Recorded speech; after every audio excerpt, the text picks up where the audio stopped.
In this short video, we'll go over using Boyle's law, right, for our common gas law sequence, if you want to call it that. So, in this case, Boyle's law says that a gas in a sealed flexible container, right, so something like a balloon, as you can see over here on the right in this GIF, there is a relationship between the pressure that gas inside the container exerts as well as a relationship between the pressure and the volume, right? So if you've ever grabbed a balloon and dragged it underwater, maybe you realize that as you push that balloon further and further below the surface of the water, the balloon shrank, right? And that's in part due to the external pressure pushing on that balloon, causing the volume of that gas to actually shrink.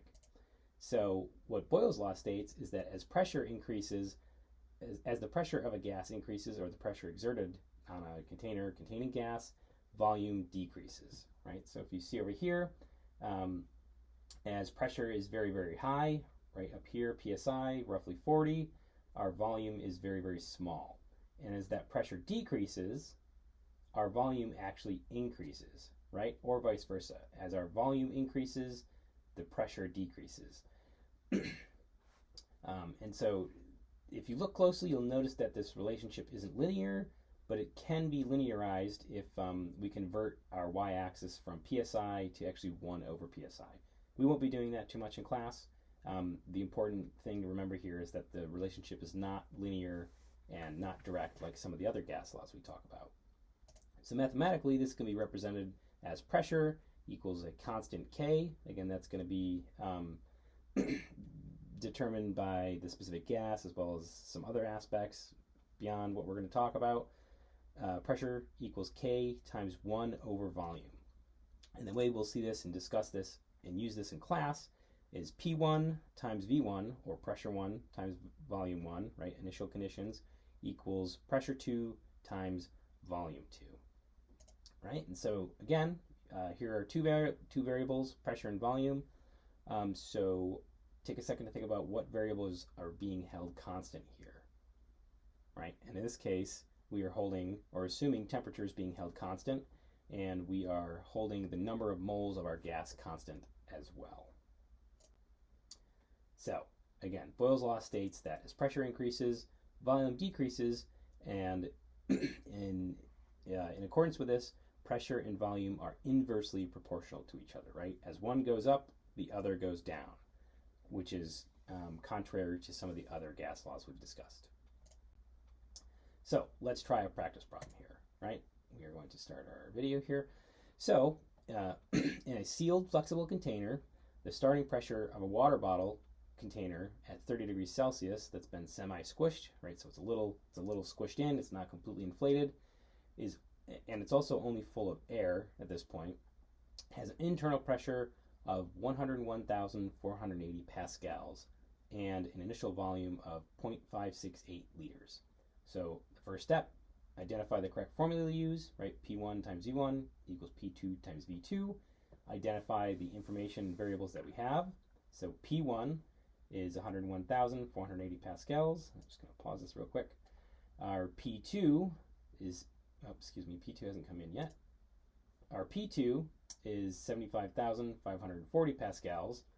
Our V1 is 0.568 liters. And what we want to determine is V2 here, right?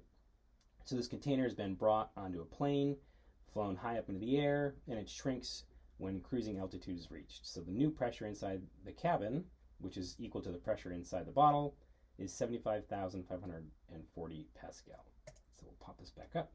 Right, we've identified our variables, so now we're going to plug them into our equation. So 101,480 pascals times 0.568 liters equals 75,540 pascals times an unknown volume.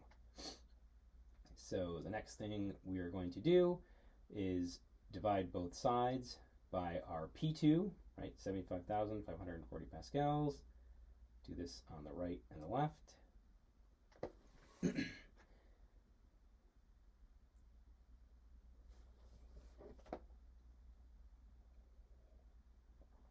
This is going to allow our pascals and our 75,000 units to cancel out on the right. This will cancel out pascals on the left. So the only unit left in our equation now is liters. So if we multiply across and then divide by 75,540, we should be left with 0.763 liters. So our new volume of our container is 0.763 liters, which actually means that our bottle expanded. So for a second problem, right, in another sealed container, say in this case a balloon, the starting volume of our balloon is 2.2 liters, and it is currently at a pressure, again, the gas is exerting a pressure of 768 millimeters of mercury. So if that balloon is pulled underwater, like I said in a previous slide, the volume is going to be compressed down to 1.39 liters. We want to know what the new pressure inside that balloon is. So again, set up our equation. V1 times P1 equals V2 times P2. Substitute in our known variables, right? V1 is 2.2 liters. P1, 768 millimeters of mercury, equals 1.39 liters for V2 times our unknown P2. So again, right, X millimeters of mercury is what we're trying to solve for here. So if we divide both sides by 1.93 liters, this will cancel out on the right. This will allow our units to cancel out on the left. And now we just have 2.2 times 768 divided by 1.39. And that should leave us with roughly 1,200 millimeters of mercury, or, right, so if we maintain significant figures, 1,200 millimeters of mercury. But to be more exact, you could have 1,215.5 millimeters of mercury. All right, that's it for Boyle's Law for now. If you have any questions, be sure to email me. Otherwise, I will see you next class.